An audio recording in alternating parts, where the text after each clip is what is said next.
Kalau faktanya terkait dengan Ahok. Sistem hukum kita Eropa kontinental, bukan Anglo-Saxon.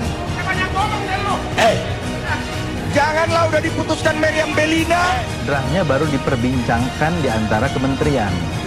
Jadi belum ada apa-apa. Jadi boro-boro undang-undang. Negara liberal sekalipun masih memegang landasan etika.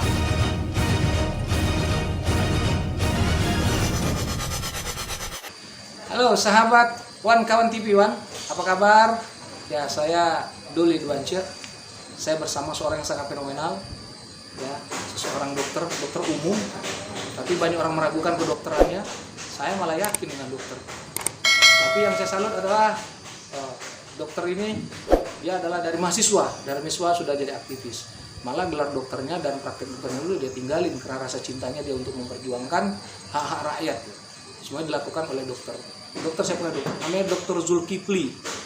Tapi ada belakangnya itu Ekome ya. Ekome itu dokter gelarnya atau panggilan? Bukan, itu kan karena saya lahir 1 Mei, jadi satunya itu Eko, Mei nama saya. Itu aja udah lucu. Orang tahunya itu gelar, saya juga tahunya gelar. Nah, Dr. Zul ini berkecimpung sebagai aktivis sejak dia mahasiswa. Ada satu hal yang saya sangat tertarik dengan Dr. Zul adalah keberanian dia menghadapi atau melawan arus yang saat ini kita tahu sendiri bagaimana rezim sekarang menjegal malah siapa-siapa yang menurut dari rezim ini bertentangan atau melawan arus berdasarkan keinginan mereka yang tidak sependapat. Itu fakta. Nah, beliau adalah seseorang yang berani. Ini inisiator atau deklarator? Inisiator. Ya, Inisiator. Ya. Bukan deklarator, beda. Inisiator membuat atau mengajak rekan-rekannya untuk menuntut tentang Undang-Undang Dasar 1945 palsu yang digunakan oleh pemerintah sekarang. Pada dasarnya semua orang takut gitu. Dan dukungan untuk Dr. Zul ini malah nggak ada yang saya tahu. Tapi dia terus berjuang aja dia sendiri. Dalam proses dia berjuang sendiri tuh banyak sekali orang yang mencibir. Malah ada yang aneh-aneh lah tentang beliau. Gelar dokternya dicurigain, dia ini dokter palsu, ya kan, ngomongnya aja, nyalinya nggak ada. Ternyata pun enggak.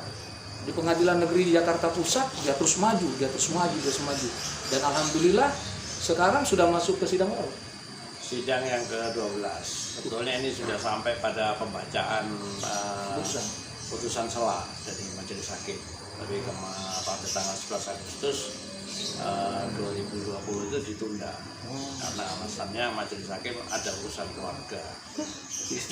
Lucu. Tapi sebenarnya gugatan perdata ini perbuatan melawan hukum karena pemakaian nama Undang-Undang Dasar 45 pada Undang-Undang Dasar yang ditetapkan oleh MPR pada tanggal 10 Agustus 2002. Di situ saya mencoba melihat bahwa ini tidak benar, makanya saya laporkan ke Bareskem Mabes Polri itu tanggal 17 September 2019. Baru direspon tanggal 2 kemarin. Baru direspon kemarin, kita berdialog, saya sampaikan bahwa pasal-pasal dalam KUHP itu tidak bisa dipakai untuk membahas permasalahan besar ini, gitu kan? Karena yang dipalsukan ini Undang-Undang Dasar, bukan barang-barang biasa. Saya kenapa menyebut palsu? Karena kalau ada dua produk, ya, namanya sama, maka produk yang datang belakangan itu pasti palsu atau tiruan. Nah, dari situ saya telusuri, ternyata memang banyak bukti-bukti yang memperkuat bahwa ini produk palsu. Salah satunya adalah ketetapan MPR tanggal 10 Agustus 2002. Menarik ini, ketetapan MPR ini tidak pakai nomor. Sebagai produk hukum tidak pakai nomor. Apalagi kalimatnya. Semestinya pakai nomor ya? Iya dong. Sama produk hukum KTP aja pakai nomor kok. Apa itu bukan kekeliruan dari MPR atau sengaja? Saya tidak tahu, tapi tidak ada memang kejahatan yang sempurna itu tidak ada. Pasti ada sesuatu yang kurang. Ya, nah di ketetapan itu saya baca kalimatnya agak unik begini, Undang-Undang Dasar Negara Republik Indonesia 1945 sebagaimana telah mengalami perubahan pertama, kedua, ketiga, dan perubahan keempat ini adalah gitu ya, Undang-Undang Dasar Negara Republik Indonesia yang ditetapkan pada tanggal 18 Agustus 1945 dan diperlakukan kembali dengan Dekret Presiden 5 Juli 1959. Aneh kan? Yang mengalami perubahan 4 kali ini yang ditetapkan oleh tanggal 18 Agustus yang berapa tahun yang lalu. Ini kan pembohongan publik. Nah, ini berjalan sudah 18 tahun, tidak ada yang tahu. Nah, ketika saya telusuri, ternyata saya dan teman-teman, tentunya saya tidak sendiri, banyak untuk memberikan kesan 16 bab, ada bab yang kosong, bab 4. Harusnya kan bab 3, bab 4 kalau kosong dihapus, bab 5-nya naik. Enggak gitu, dibiarkan kosong. Terus kemudian pasal-pasalnya juga begitu. Pasal-pasalnya banyak yang ada pasal 20A, 20B, 20C. Hanya memberikan kesan bahwa pasalnya jumlahnya sama. Ini mulai terjadi undang-undang palsu ini eranya Gus Dur. Bukan, tahun 2002 itu ketua MPR-nya ketua MPR-nya Amin Rais, presidennya Megawati. Oh, itu sudah mulai terjadi undang-undang palsu. Memang itu 2002 itu. Oh. Jadi itu 4 kali perubahan. Ya. Nah, itu permasalahan yang menurut saya perlu kita sampaikan ke rakyat bahwa ini ada satu produk hukum tertinggi lagi ya, yang mengobrak-abrik susunan tata negara kita, dan dampaknya ini luar biasa. Satu hal yang mungkin kita ingat bahwa produk utama daripada Undang-Undang Dasar 45 palsu ini adalah tentang kedaulatan rakyat. Dulu kedaulatan itu dipegang oleh rakyat lewat wakil-wakilnya di MPR. Sekarang untuk menyampaikan calon, mengusulkan calon itu partai dan gabungan partai. Jadi artinya bisa diartikan bahwa kedaulatan rakyat ini diambil alih oleh partai-partai. Ini yang katanya ini dalam rangka demokratisasi. Saya melihatnya tidak, malah ini otoriter. Contoh, untuk calon bupati, calon wali kota di tingkat 2 ya, itu harus dapat rekomendasi yang ditandatangani oleh ketua umum partai. Demokrasinya gimana? Tidak ada demokrasi. Ya kan? Bahkan ada di satu daerah di Solo itu kan, usulan dari bawah kalah oleh pusat DPP. Kan gitu. Demokrasinya gimana? Ini dampak langsung, belum dampak perpecahan bangsa ini. Bang Dul mungkin ingat ya, waktu Pilkada DKI terus diteruskan dengan Pilpres 2019 sampai terjadi perpecahan bangsa ini, ada cebong, ada kampret, dan itu terus sampai sekarang, ya kan? Ribut terus di WA, ya kan? Ini kan tidak begitu. Nah, karena saya telusuri dasarnya apa sih penyebab? Ya ini dengan dasar 45 palsu ini. Nah, ini Undang-Undang Dasar tahun 45 palsu ini Dr. Jul baru temukan atau memang Dr. sudah tahu sejak tahun 2002 sudah itu? Tahu, tapi kan begini, saya sadari lah, saya cuma rakyat biasa, kan, yang berbaur dengan rakyat di bawah. Tapi setelah saya merasakan ini, insting aktivis saya berjalan, karena saya jadi aktivis mahasiswa itu sejak 77-78 waktu itu. Saya telusuri, ternyata ini sebagai dokter saya melihat begini ya, kalau ada satu pasien gitu, kalau lihat gejalanya banyak banget itu, perpecahan bangsa ini kan banyak, pilek, batuk, mual, muntah, kan? Kalau kita obati satu-satu tidak selesai nih, siapapun yang akan jadi pemimpin di negeri ini, kalau cuma menyelesaikan masalah-masalah hilir ini tidak selesai, tidak mampu. Nah, jadi harus hulunya apa? Ternyata ini Undang-Undang Dasar yang dipalsukan ini. Dan kalau kita lihat, selain namanya juga diklaim sebagai Undang-Undang Dasar 1945, ya kan? Terus kemudian susunan tata negara kita jadi berubah, tidak ada lagi lembaga tertinggi, sehingga kalau ada pertikaian antara lembaga negara, antar lembaga negara seperti yang sekarang terjadi misalnya dengan putusan Mahkamah Agung nomor 44, ya kan, yang membatalkan PKPU. Itu berlawanan dengan putusan Mahkamah Konstitusi. Ya. Siapa yang menyelesaikan? Nggak ada, jalan aja. Bahkan dari kasus ini saya mengambil kesimpulan begini, Bang. Undang-Undang Dasar 1945 yang asli dipalsukan. Ya, bukti-bukti pemalsuannya banyak banget, nanti bisa saya share nanti ke masyarakat, sudah mulai banyak yang beredar. Yang palsu pun dilanggar. Masya Allah. Jadi saya berkesimpulan negeri ini sebetulnya bukan negara hukum lagi, dan negara kekuasaan, tidak pakai aturan, tidak pakai konstitusi.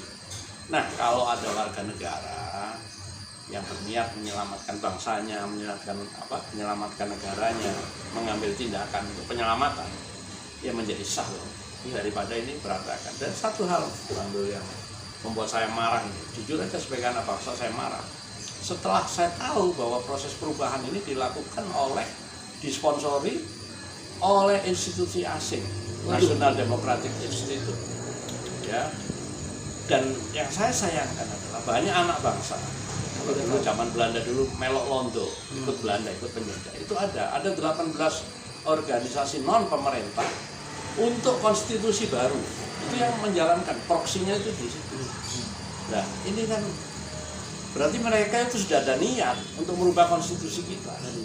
Nah, kalau berani ya harusnya pakai nama baru dong. Seperti dulu ada Undang-Undang Dasar sementara, ada yang tahun 50 ada Undang-Undang Dasar harusnya begitu kalau berani. Tapi ini enggak. Kalau menurut saya enggak punya nyali, makanya saya hadapi dengan nyali. Kan gitu, Bang Dul.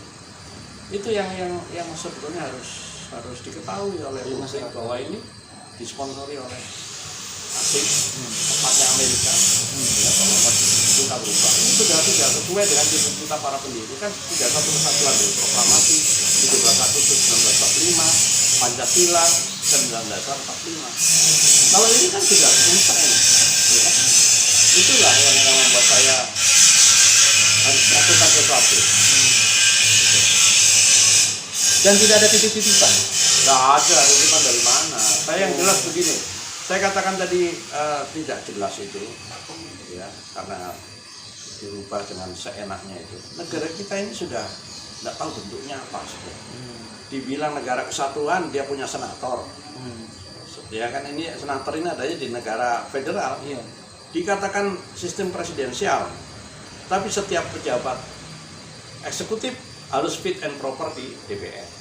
Jadi ini negara tanpa kelamin, saya katakan gitu. Nah, ini harus dijelaskan dong, harus dijelaskan. Iya. Saya ngambil sikap ini, saya tentu saja sesuatu itu memang harus ada yang memulai, betul. Kalau nggak ada yang memulai, nah sekarang alhamdulillah semua sudah tahu dan teman-teman yang mendukung saya juga banyak. Kalau masalah dihina, dinyinyirin itu sudah banyak lah, sudah itu biasa dalam kehidupan. Ada nggak sering ngancam-ngancam? Nah, saya ini nggak tahu yang namanya ancaman itu apa sih gitu, nggak tahu saya, karena ya iyalah jalan aja gitu. Dan saya berketawa aja lah, kamu ngancam apa sih yang mau kamu lakukan? Kalau sahabat Wankawan TV One, tanggal 2 September 2020 kemarin Selasa ya, Pak Rebo, Dr. Zul ini sempat dipanggil untuk klarifikasi, diundang oleh Bareskrim, berdasarkan surat dia bulan September baru dipanggil. Ya, setelah kami perbarui, baru diundang klarifikasi. Itu gimana sih ceritanya? Jadi setelah saya datang, saya diperiksa di ruangan. Biasalah tanya jawab. Penyidik itu bertahu apa sebutannya ya, tapi yang menemui saya lah gitu, mengatakan bahwa ini saya berdasar buku ini, KUHP. Ya kan? Sampaikanlah pasal-pasal yang mengatakan bahwa pemalsuan ini sudah daluarsa dan lain-lain. Terus saya katakan, ya karena mereka masih muda-muda, saya katakan begini deh, buku ini ditambah buku-buku yang lain, aturan-aturan yang lain itu tidak cukup untuk menyelesaikan masalah Undang-Undang Dasar 45 ini. Yang dampaknya sudah kalian rasakan sendiri. Perpecahan anak bangsa ini, TNI Polri, ya kan? Jangan dianggap biasa, ya kan? Bagaimana terjadinya kasus di Ciracas misalnya, ya kan? Seingat saya tidak ada tentara bergerak sendiri tanpa komando, tidak ada, apalagi sampai puluhan orang. Ini kan tidak bagus buat bangsa kita. Makanya lewat pertemuan ini Bang Dul, saya terima kasih saya diajak bicara. Saya ingin, udahlah kita bersatu lagi, kita kembali lagi pada cita-cita para pendiri, kita bersatu, kita bangkit, atau punah kalau kita tidak lakukan apa-apa. Ini bangsa ini punah, ini juga bukan masalah aturan Bang Dul, ini masalah peradaban bangsa. Kita sebagai bangsa, kita ini sedang diperebutkan oleh bangsa-bangsa lain karena kekayaan alam kita. Saya pakai analogi begini sederhana. Saya ini orang Surabaya, jadi kadang-kadang kayak ludruk, ya kan? Kita ini terlalu baik, dapat tamu Amerika dan Cina lah, gitu lah kira-kira analoginya ya. Setelah dari ruang tamu, karena baiknya kita ajak makan. Makanan kita dihabiskan, betul. Yang punya rumah nggak dapat apa-apa. Setelah itu dia ngomong-ngomong gimana itu kalau istrinya kita tidur sekalian, gimana? Martabat kita sebagai bangsa di mana? Makanya saya mau mulai. Saya tahu lah risiko yang harus saya hadapi. Ya. Nah, tapi mudah-mudahan dengan niat ini semua terbuka. Saya tidak mencari musuh dengan siapapun. Saya malah ingin semua berpikir yang sama. Ayo kita bangkit kembali. Ini sebagai bangsa yang besar yang dulu sudah diproklamirkan oleh Bung Karno dan Bung Hatta, ya, menjadi bangsa yang besar. Ayo kita bersatu lagi. Capek Bang Dul kita baca nih apa WA isinya berantem ribut antara anak bangsa, ya kan? Apa produktif? Atau mungkin ini satu kondisi yang diciptakan oleh orang-orang asing yang sudah membuat itu. Bangsa kita yang paling gampang itu. Dan saya kok mau sinyalir ya. Ini isu-isu yang dilempar ini isu-isu untuk adu domba, gitu.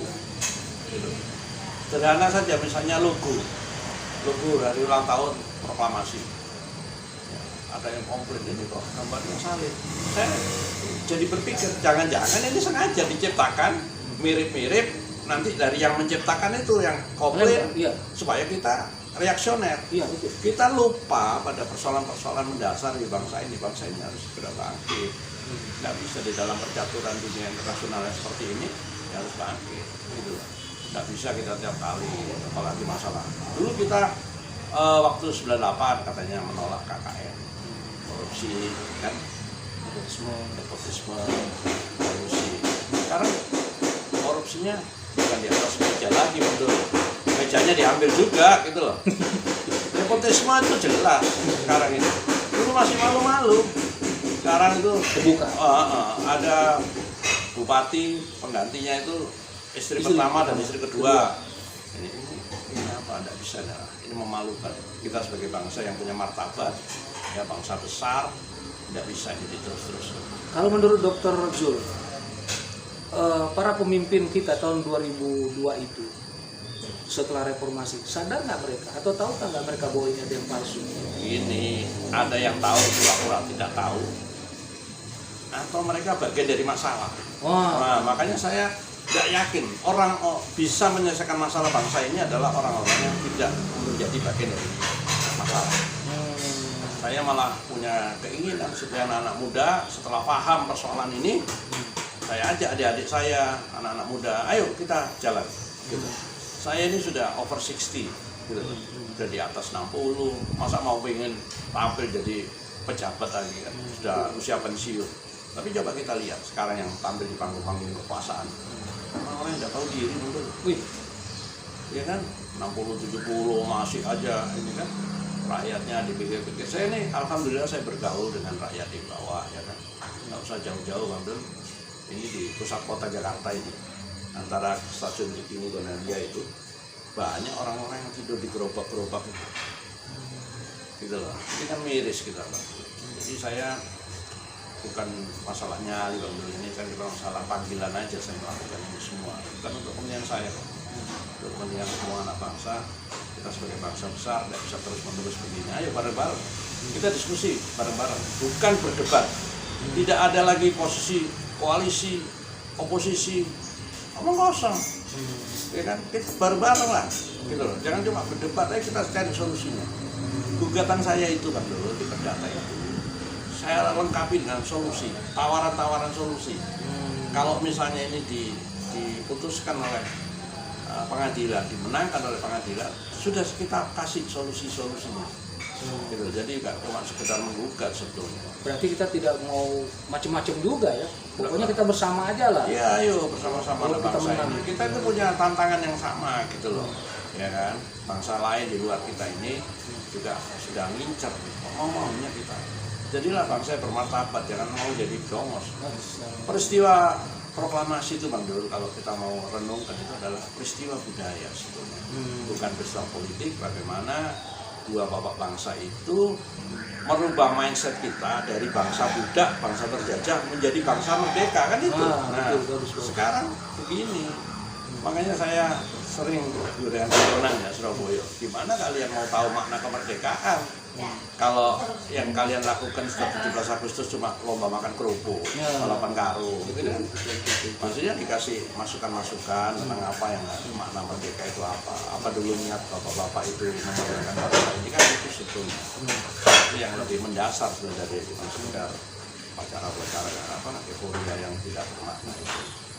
Dokter Zul, ini kan ada banyak sekali ya tanggapan dari kerennya kata orang sini, netizen lah ya, yang setiap Dokter Zul sidang selalu ada yang share apa aktivitas Dokter Zul sendiri selalu tes konferen. Nah, banyak masyarakat berpikir, yang saya ulang tadi kata-kata saya mungkin agak saya pertegas, bahwa ini pasti ada tujuan orang-orang tertentu nyuruh Dokter Zul ini. Dokter Zul jadi bempernya, nanti hasilnya orang lain. Ini diklarifikasi dulu Dokter Zul. Tidak mungkin Dokter Zul sendiri berani maju tanpa dukungan ada kayak gitu-gitulah. Ya, saya ini kan dokter maksudnya. Dokter itu di gawat darurat itu, kalau ada pasien itu kita lihat perdarahan otak, dia harus masuk ruang operasi, sudah tidak berpikir saya disuruh siapa, yang penting pasien ini selamat. Nah, Indonesia itu dalam posisi seperti itu. Saya berbuat ya instinktif aja, tidak bisa ini. Oh, ternyata persoalan dulunya ini, gitu loh. Tidak ada sponsor apa, bisa cek lah kehidupan saya seperti apa. Biasa aja, tidak ada yang istimewa. Saya naik turun kendaraan umum, buat saya biasa, saya nikmati aja hidup ini. Betul. Ya, sahabat Wan, kawan TV Wan, saya sangat mengenal Dokter Zul. Kemana-mana dia jalan, dia naik angkot, kadang-kadang dia naik Grab, motor ya, terutama motor, biar efisiensinya ketemu dan orang lebih cepat. Apabila sahabat Wan TV Wan mendengarkan bahwa Dokter Zul adalah gerakan Dokter Zul ini ada yang sponsori, saya bantu mengklarifikasi itu tidak ada, karena saya kenal betul dengan beliau. Beliau sangat intens sekali untuk merubah mindset kita sebagai warga negara Indonesia ini yang mungkin selama ini tidak tahu bahwa kita dinabobokkan oleh Undang-Undang Dasar 45 yang palsu. Nah, ada Dokter Zul ini, kita mulai tersadar semestinya, oh benar, dan itu kita butuh dukungan. Sebenarnya Dokter Zul, tantangan terberat apa sih? Tantangan terberat adalah saya sebut aja para penikmat. Jadi karena Undang-Undang Dasar 45 palsu ini kan banyak yang menikmati. Ketidakbenaran ini banyak yang menikmati. Misalnya Pilpres, ya kan? Partai-partai itu bisa mengutip calon-calon itu, bahasanya uang mahar. Kalau ini kembali ke Undang-Undang Dasar 45 yang asli, itu semua hilang. Kehilangan income dong mereka. Nah, itu kan mekanisme begini buat saya sudah tidak cocok lah untuk budaya Indonesia ini. Sangat tidak cocok. Kita itu budayanya sesuai sila keempat, musyawarah untuk makan, dengan hikmat kebijaksanaan, bukan dengan transaksional seperti itu. Jadi ya nanti banyak anak-anak bangsa ini yang berkualitas, ya tidak mungkin dia bisa jadi pejabat, tidak punya uang. Kecuali yang punya uang, ya jadi bandit-bandit pun bisa jadi hasil ngerampok, kaya, bisa jadi kepala daerah, kan begitu. Dan kita juga melihat yang namanya korupsi itu sudah di lembaga-lembaga yang dipakai untuk pemilihan langsung ini kan. Kita lihat aja komisioner KPU berapa yang bermasalah, apa dia sendiri, itu kan perlu dipertanyakan. Itu satu realita yang nggak bisa kita abaikan begitu aja. Ya, MK juga bermasalah. Nah iya, MK ada korupsi. Terus apa lagi? Apa yang bisa diharapkan? Banyak ya kan? Iya, artinya partai ini jadi industri cari duit dong. Iya. Bahkan saya ada teman yang mengatakan pada saya bahwa industri terbesar di Indonesia itu cuma 3. Katanya narkoba, drug, obat, ya, human trafficking, perdagangan orang, yang ketiga politik. Tidak ada sudah kerjaan real bagaimana membangun bangsa ini, tidak sempat lagi ya, putarannya di situ gitu. Gitu kan? Untuk calon bupati berapa miliar, calon gubernur, calon presiden. Siapa yang biayai? Di Ijon, betul. Oleh para bandar di Ijon. Nanti kalau sudah terpilih kamu, ya, tolong aturannya dirubah sesuai keinginan kita. Itu yang terjadi. Dan betul tahu di Senayan itu setiap anggota legislator itu punya staf ahli, dan staf ahli dididik oleh lembaga asing gitu loh. Dan anggota dewan ini karena popularitas, ya, punya uang, jadi terpilih. Dan saya yakin tidak paham di undang-undangnya ini, tidak paham. Paling gampang terakhir tentang undang-undang nomor 1 tahun 2002, undang nomor 2 pasal 1 itu. Ya, itu hak budgeting, hak yang punya legislatif diambil alih oleh eksekutif. Tenang aja, mereka nggak paham bahwa dirinya itu sudah membunuh dirinya sendiri, nggak paham. Karena ketidakmampuan. Nah ini kan nggak bisa terus. Ini yang terjadi. Saya harus melakukan satu langkah gitu. Kalau dari pembicaraan Dr. Jul tadi, yang diomongkan Dr. Jul tadi, partai politik itu menjadi sebuah industri, ya, industri itu menghasilkan yang banyak. Artinya agak gampang Dr. Zul menghadapi mereka ini, Dr. Zul. Dengan tuntutan seperti ini, mereka pasti nggak ikhlas. Karena mata pencarian mereka pasti hilang. Yakin nggak Dr. Zul bahwa mereka mendukung? Begini Bang Dul, saya ini kan seorang Muslim, ya. Saya pasti percaya dengan kitab saya, iman. Salah satu iman di dalam rukun iman itu di kitab suci. Ya kan? Di kitab itu ada sejarah dalam perang. Itu 300 tentara bisa mengalahkan 3.000. Ya kan? Dan itu juga sudah menjadi pegangan saya. Kalau Allah berkehendak, tidak ada yang tidak mungkin. Allah Akbar, Allah Akbar. Saya kira itulah yang membuat keyakinan saya, dan ada hadis qudsi yang mengatakan bahwa aku, kata Allah, hanya memberi yang menjadi persangkaan hamba. Allah Akbar. Gitu kan. Ya sudah, saya jalankan aja. Dan itu motivasinya Dr. Zul maju. Iya dah. Dan itu ikhlas aja gitu. Saya ikhlas, saya jalan. Perkara hasil biar Allah yang menentukan lah. Yang penting saya berbuat. Ya. Daripada ini sudah jelas kejahatan, ini kan kejahatan konstitusi, dibiarkan, ya kan? Makanya kemarin di adik-adik saya di Bareskrim saya kasih gambaran, ini bukan persoalan biasa. Ya. Terakhir waktu ketemu dengan Bareskrim, apa catatannya? Ya mereka, saya berharap mereka paham lah bahwa ini bukan persoalan saya, persoalan anak bangsa. Dan mereka sebagai anak bangsa juga, apalagi yang muda-muda, kita harapkan mereka punya wawasan yang lebih luas tentang bagaimana. Dan ini kesempatan sebetulnya buat teman-teman kita di Polri, bahwa ini langkah untuk membalik citra Polri yang rusak karena seorang Joko Chandra itu kan rusak ini Polri. Inilah saya ajak, nah ini saya tawarkan, ini loh solusi buat kalian. Kalau kalian mau baik, ini loh akan membalik citra kalian, bahwa kalian itu adalah seperti polisi yang dulu itu ada tokoh polisi yang jadi pejuang itu kan. Iya, Sugeng, Dr. Sugeng Kapolri ya. Iya. Seperti Kapolri yang pertama gitu. Bapak Sugeng. Nah, gitu kan. Jadi sahabat One TV One, saya sedikit tahu cerita tentang bagaimana gigihnya Dr. Zul ini untuk membuat gugatan ya. Ya, saya lapor pidananya di Bareskrim, terus gugatan perdatanya adalah perbuatan melawan hukum, memakai nama Undang-Undang 45. Nah ini sebenarnya sahabat One TV One, kita kembali lagi kepada institusi Polri lagi. Apakah mereka mau berbuat yang seperti harapan Dr. Zul tadi, atau mereka membiarkan ini berjalan terus rusak negara kita. Dr. Zul, saya masih ingat betul waktu Dr. Zul membicarakan ini kepada kawan-kawan, niatan Dr. Zul mau membuat gugatan tentang Undang-Undang Dasar 45 palsu ini, ada nggak perasaan Dr. Zul, ini tahu kan dukung saya, atau kan nggak dukung saya, ada nggak perasaan itu? Nah, saya Bismillah, ya saya ikhlas saja Bang. Saya ikhlas, saya jalan dengan niat tadi itu, karena ada keyakinan saya bahwa Allah itu akan selalu memberi yang menjadi persangkaan.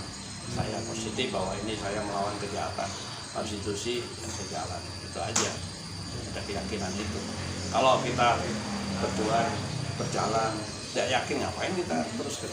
Kan harus ada keyakinan yang bulat gitu. Oh, betul. Kalau misalkan ini Allah mengabulkan doanya Dr. Zul dan dia pengadilan memenangkan Dr. Zul, apa keinginan Zul dengan menang ini? Ya kita kembali seperti cita-cita para pendiri dulu. Indonesia ini kan sudah punya sistem sendiri. Bayangin kalau Bang Dul baca risalah dari BPUPKI, perdebatan antara tokoh-tokoh bangsa itu, ya kan? Mereka menawarkan sistem apa negara kita ini kalau nanti merdeka, ya kan? Mau presidensial kayak Amerika, mau parlementer kayak di Eropa. Nah, kita harus punya sistem sendiri. Sistem Indonesia apa itu? Sistem MPR gitu. Ini khas Indonesia. Nah, ini kan harus dihargai, karya besar dari para pendiri ini harus dihargai. Kalau kita tidak menghargai, karena bangsa ini kualat Bang Dul. Betul. Dan demokrasi belum tentu juga cocok di Indonesia. Nggak cocok. Nggak cocok lah. Kita ini konsepnya musyawarah mufakat itu jelas.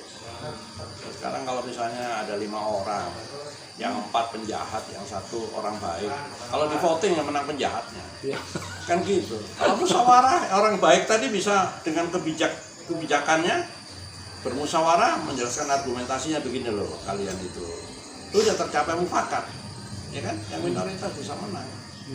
Kalau one man one vote, ya yang besar yang menang. Ya betul. Makanya Dr. Jul melakukan ini ya. Iya. Perubahan ini. Ya. Dr. Jul yakin nggak menang? Insya Allah kalau Allah berkehendak tidak ada yang tidak mungkin. Amin. Allah Akbar. Sahabat One TV One, kami sangat bangga sekali dapat wawancara langsung. Kalau saya anggap sih kalau dalam berita namanya eksklusif, ya.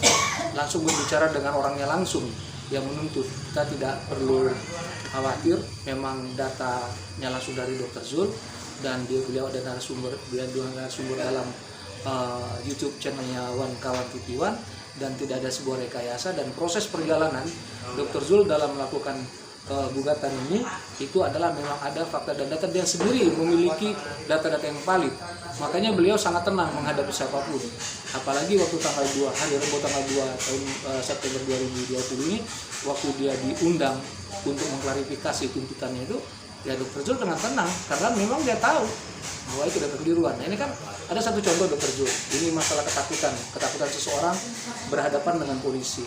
Jadi ada seorang pengacara ngomong gini, siapapun termasuk itu jenderal mau bintang berapapun, kalau sudah berhadapan dengan polisi dia pasti takut.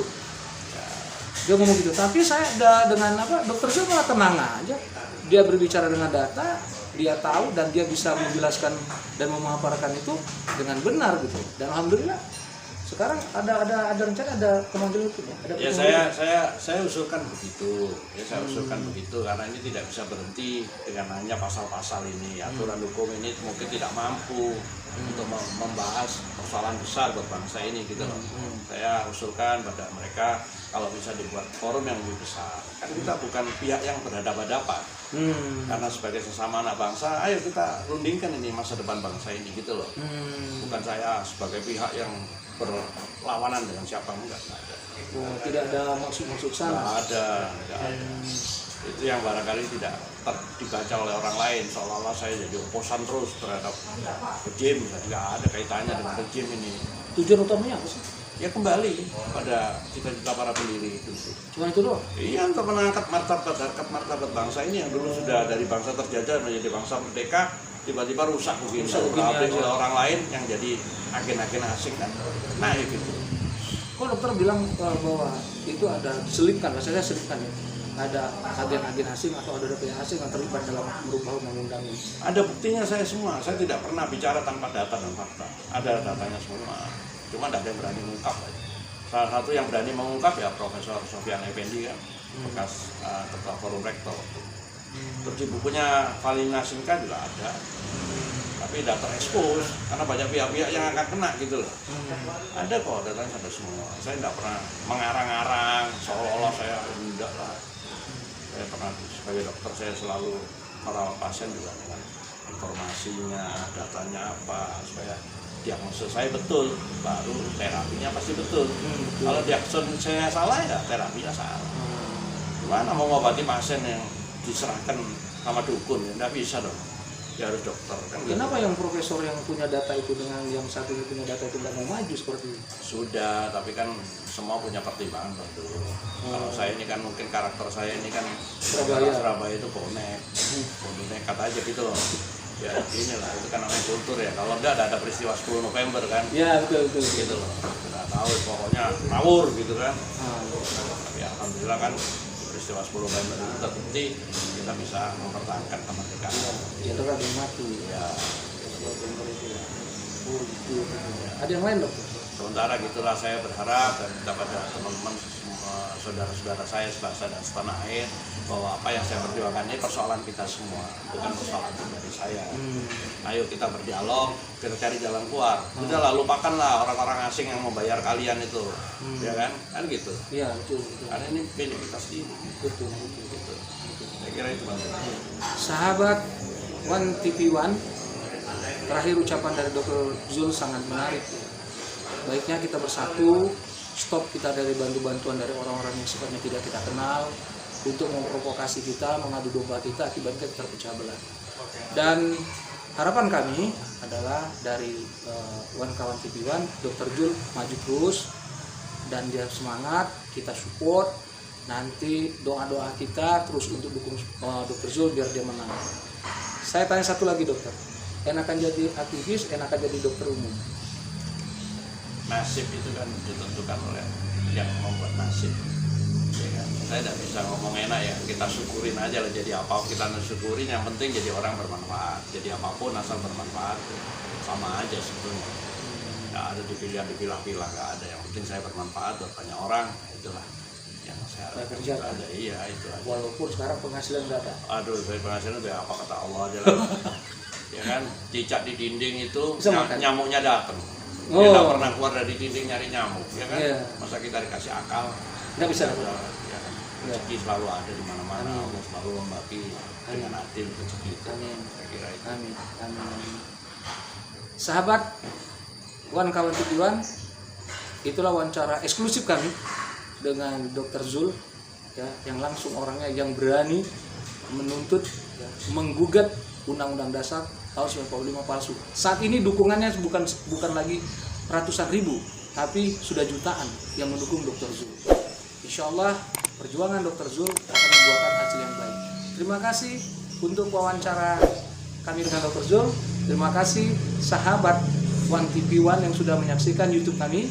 Jangan lupa untuk like, comment, subscribe, dan share untuk One Kawan TV One. Sampai jumpa dengan narasumber berikutnya.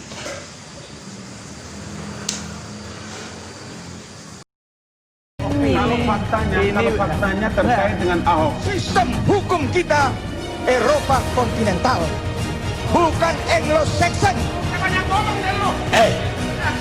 Janganlah udah diputuskan Meriam Bellina. Draftnya baru diperbincangkan di antara kementerian.